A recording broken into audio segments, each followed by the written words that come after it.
What's happening, good people, and welcome to Montez at Midday, being brought to you by a title sponsor, St. Louis Organics. There they are, a title sponsor of the show. Check them out at 8088 Watson Road. More importantly, please visit the website at www.dremontez.com. And it is Make It Happen Monday. Hope everyone is doing well today. Hope everyone had a great and fantastic weekend. Love the videos that were shared when it comes to the pet parade, the winter dog race, and lovely historic Soulard. But other than that, high fives, chest bump, hug it out. Let's hug it on out, good people. Do we have to get hydrated today? I think so. But what a fantastic weekend. Met some amazing people over the weekend. It was great seeing some people I haven't seen in a long time. Julie, and a happy birthday to my man Anthony. Thanks again for the invite. I had a blast at the birthday party. I had a blast. It was a good time. Good time had by all. Really was. Nice meeting some good folks out there. I just love this thing here. It's just something about it. It makes me giddy, I guess. And also, I had a chance to check out a basketball game at Fontbonne University. The Bonnies, I like to call them, but they're really the Griffins. Had a chance to see my little cousin play, number 23, Courtney White, on senior night. Senior night in front of our friends and family. It was great seeing my cousins as well, my little cousins and the rest of the family that was there. My great aunt and uncle was there. It was a very, very enjoyable game. They lost the game, but she hit a career high, 34 points. You go, girl. My cousin, number 23, Courtney White, from Fontbonne University. It went by fast. I'll tell you, that game went by fast, as well as it seemed like her time in college went by real fast to me. But I bet not to her parents. But wow, I had a great time. First time going to a Fontbonne game. Had a nice time. I really enjoyed myself. But good luck where the next level may do in dribbling the ball. Because good job. I had a blast. And also, we had a chance to check out what the NBA was up to with the All-Star game. But I think the All-Star game festivities are kind of getting a little blah, blah, blah. Now, the three-point contest, I like that. Karl Anthony Towns, the big cat from Kentucky, he showed the thing. He showed his thing. I know old Toppin did his thing in the slam dunk competition. But due to all the misses in the slam dunk competition, I kind of think they're coming up. They got to come up, go back to the drawing board. Let's come up with something. I know Stephen A. Smith has suggested an idea of getting the outside basketball players involved in this. And if you haven't seen that, I'm quite sure you'll see it all over the internet later on today and tomorrow and throughout the week, as that may be a continuing discussion on ways to improve the slam dunk competition. But for what it was worth, it was entertaining seeing all those celebrities there as well. But I think none other than the ovation that Michael Jordan got. Wow, it's like unbelievable, the ovation that man got. Well-deserved. I think some of the Celtics are still a little pissed off at Ray Allen. Kevin Garnett act like he didn't see him at all. I ain't even see you, bro. Still got a little shade on that situation when Ray Allen left them, as they had a plan to run it all back again. But Ray Allen had other ideas, as we found out later on. And also the game itself, the All-Star game itself was probably the best part of the All-Star weekend itself. I mean, what a hell of a game. Hell of a game. I learned as soon as that game was over with, I have to change my gambling ways. I really do. You know, when I miss, I'm barely missing. The over-under on the combined points, I took the over, which is 324. I took the over. If I'd have just took the under. But I think the plight of a gambler is we're trying. We're trying. I think if I would have hit this, that'd have been it. That'd have been into my gambling. I wouldn't have gambled on anything else if I would have hit that, because that was a pretty big pot. But it was still an enjoyable game to watch. And Steph Curry is not a human. No. Best shooter ever. Hands down. Best shooter ever. Hands down. Hands down the best shooter ever. The guy is having a blast playing basketball. He makes other people happy playing basketball when you watch him play basketball. Like, wow, the guy is having fun. But the All-Star game, it's in the book, it's in the wrap. Now it's time to get on with the second half of the NBA season. The shortest second half in NBA seasons before. As a Laker fan, this is going to be a lot of questions and concerns since the Lakers did not make a key move prior to the trade deadline. And when Anthony Davis' situation, trying to play that day by day, and the way the Lakers have been playing leading up to the All-Star break leaves a lot of skepticism out there if they're even going to make the playoffs. We got to play some team ball when the second half starts. And I could see, I had them going to either a 5 or 6 seed when the season first started. I know we got the AARP game, but I really saw a 5 or a 6 coming out of us. But now it's looking like it could be a 7 or 8, meaning a seed that we might have. But I'm not giving up on my Lakers. Not so fast. Not so fast right there. Not at all. I can't do it. I cannot do it. But it is Monday. Make it happen Monday. The weather was pretty nice the past few days. Really nice. People getting out, walking their dogs, and taking their dogs to the parade, and also going to the wiener dog race and the taste of Soulard, all the good things that people were doing. But more importantly, we got racing, people. The Daytona 500 did not disappoint me one bit. One bit at all. I was entertained from the pre-race all the way to the end of the race. I really enjoyed it. You know, my time living in Charlotte, North Carolina, I really took advantage of going to a lot of events while living there. I went to a lot of things, and I miss going to the races. I really do. And watching a race on TV that you've been to before is even more exciting. You know, it really is. And just seeing all the people back and the fans and how happy the racers were and even the broadcasters. Tony Stewart, man, you look good. Tony Stewart looks good. I think Jeff Gordon has really gotten comfortable in his television role. He was just chilling yesterday, just chilling. And as a fan of the number 19, Martin Truex Jr., and pulling for the 23, Bubba Wallace yesterday, we took second and 13th place yesterday in our NASCAR pool yesterday. So not a bad start right there. We had a rookie win the race, but still not a bad race. And a scary wreck in the beginning. Your first time racing at Daytona, 18 years old, and you flip. Man, that was scary. I'm glad that kid's okay. That was very, very scary. But I enjoyed the race for sure. I definitely enjoyed the race. If it's your first time tuning in, thank you so much. We appreciate you here. We really do. We're trying. We're trying. But there's several ways you can follow us through our social media platforms. We have a page on Facebook for our podcast, Who's to Blame? Instagram, Who's to Blame the Podcast? Twitter at W2B Dre Montez, as well as YouTube, Dre Montez. And we TikTok it, Dre Montez 6'3". There it is. So do the robot. Get it in there and get it in. So you know what that means. That means this Saturday is the Mardi Gras parade. That means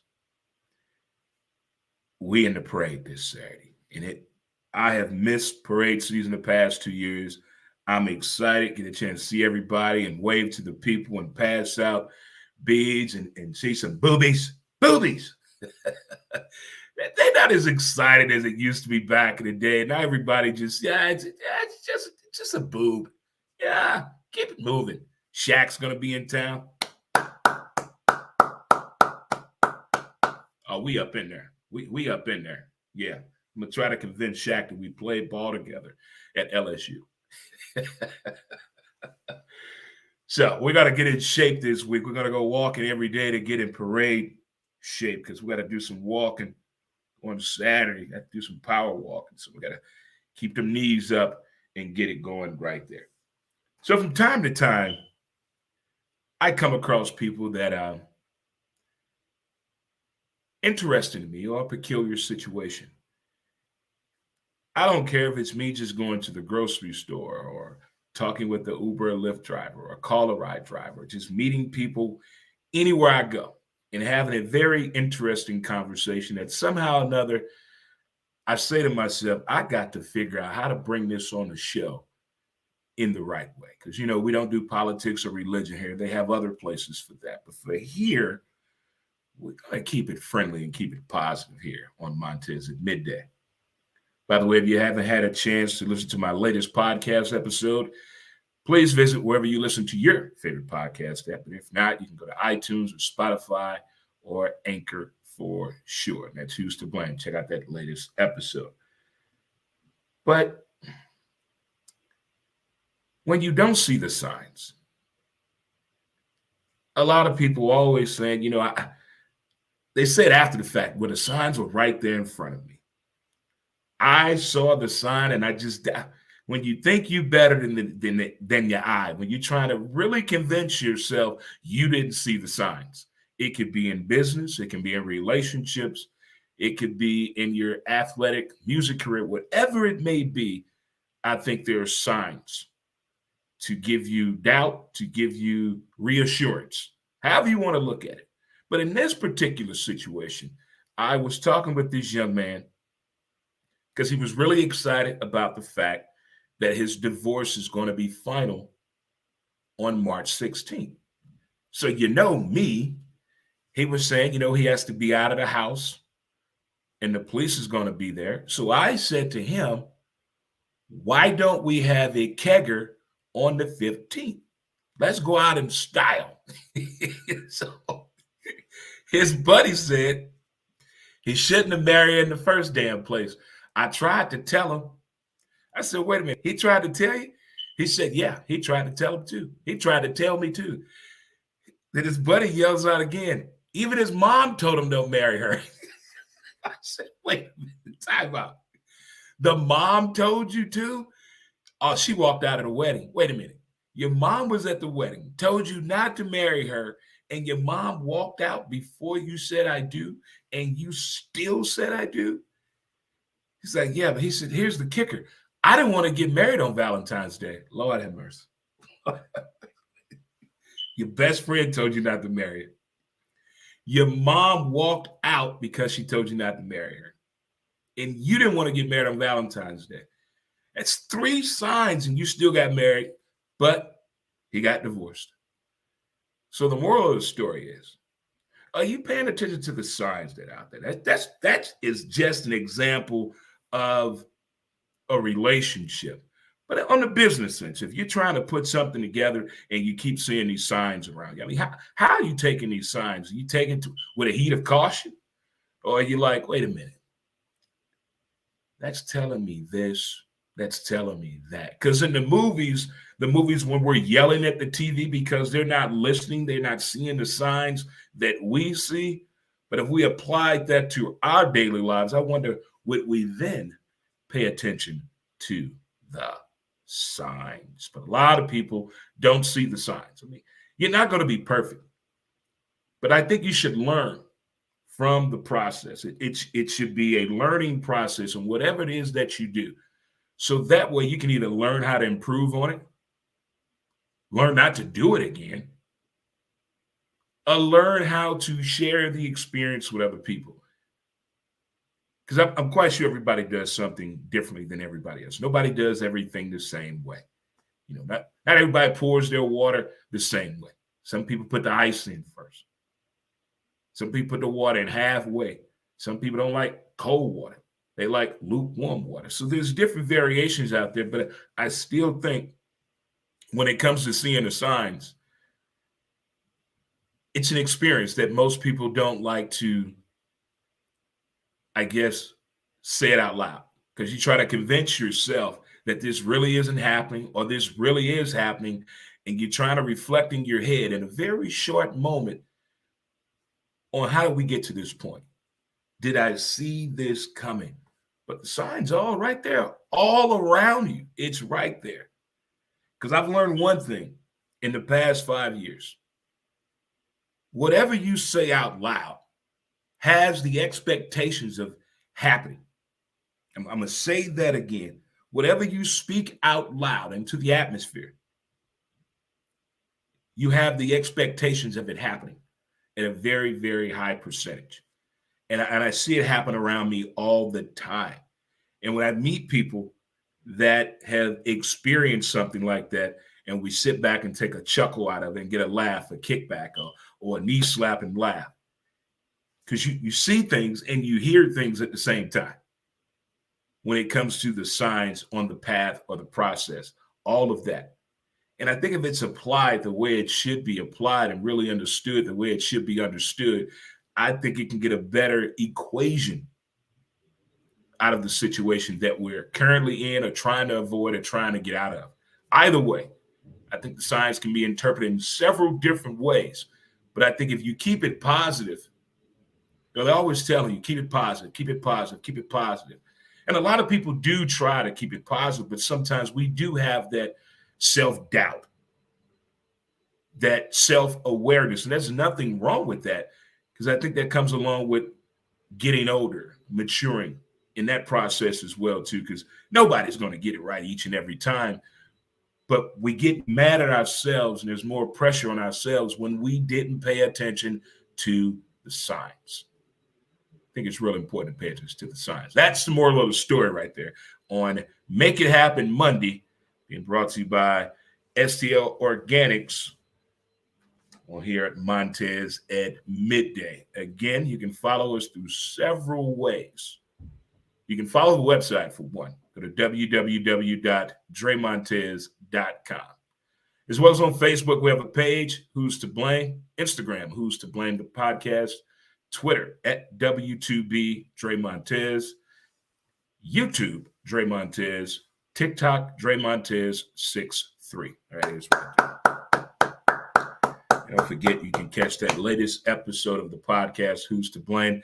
Episode 475 is up and running. It's up on the board. It's in the books. It's all she wrote, something like that. All right, so what we talked about today was, again, shout out to Fontbonne University basketball player, my cousin, Courtney White, number 23. Great game on senior day. She hit a career high 34 points. You go, girl. Again, happy birthday to my dude, Anthony. It was great seeing you and Julie on Saturday. Jules, it was pretty cool. 3-point contest in NBA All-Star Game weekend. My man, Carl Anthony Towns. Already. And the slam dunk champion, Toppin. And Steph Curry is not human. He is from another planet. He is the greatest shooter ever, hands down. They're still giving Michael Jordan a standing ovation. Well-deserved. Well-deserved. Daytona 500 gave me excitement as we took second and 13th place, the number 23 car and the number 19 car. So that it is right there.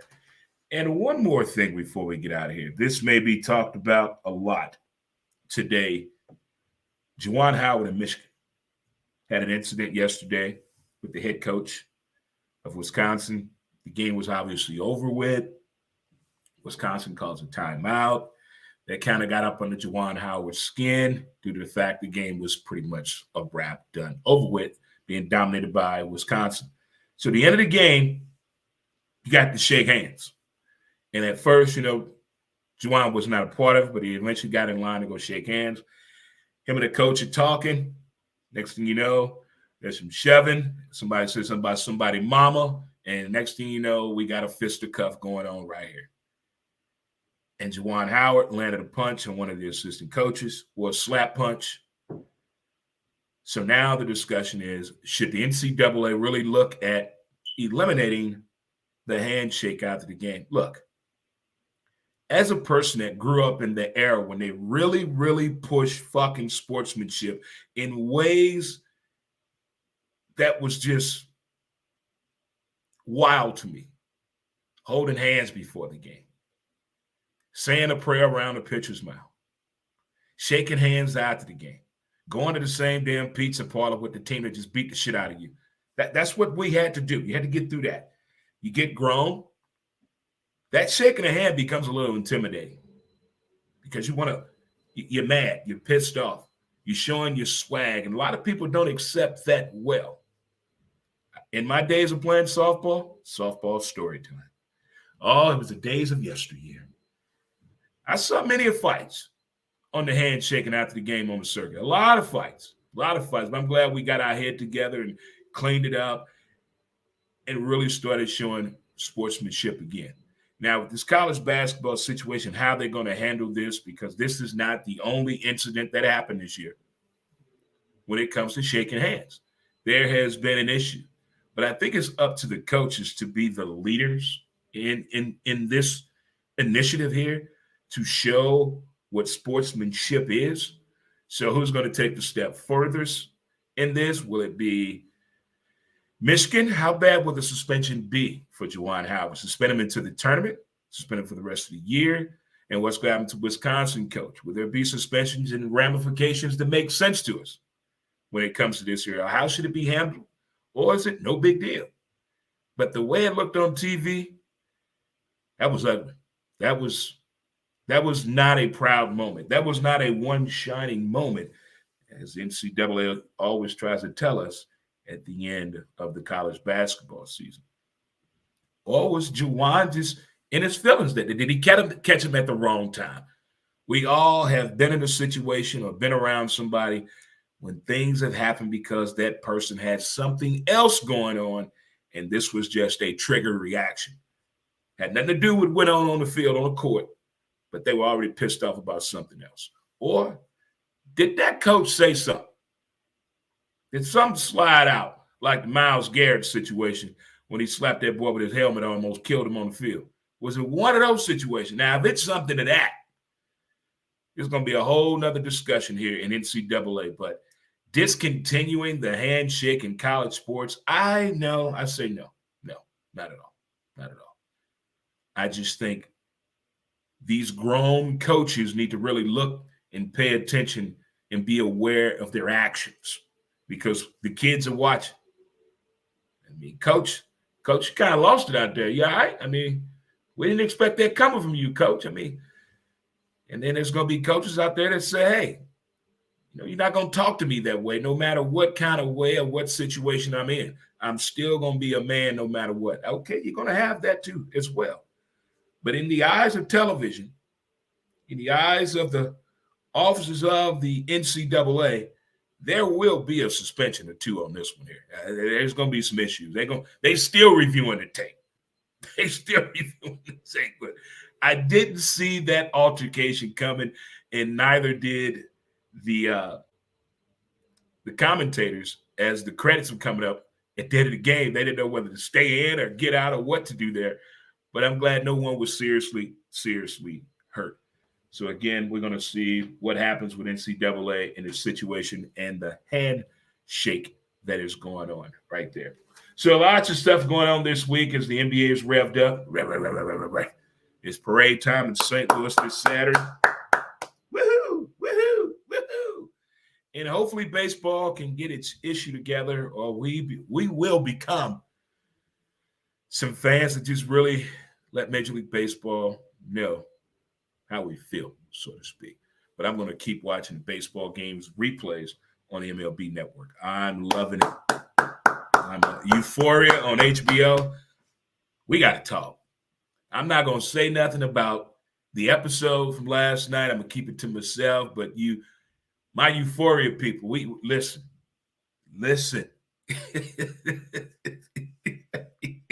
I think I'm going to need therapy when this show is over with. Real talk. What I am witnessing is very traumatic to me. I'm like, wait a minute. What the? how's how is this? How is this even? Is this legal? Is But still, I'm loving the show. Loving the show. And I just saw the latest Scream movie. Okay. I took Scream for what it was. When it first came out back in the day, even to this one here, and for the many others that they made under the same title. But this newest one, okay. There you are. But the Space Jam LeBron James did? No.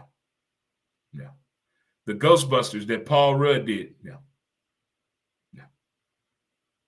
BMF, the TV show? No.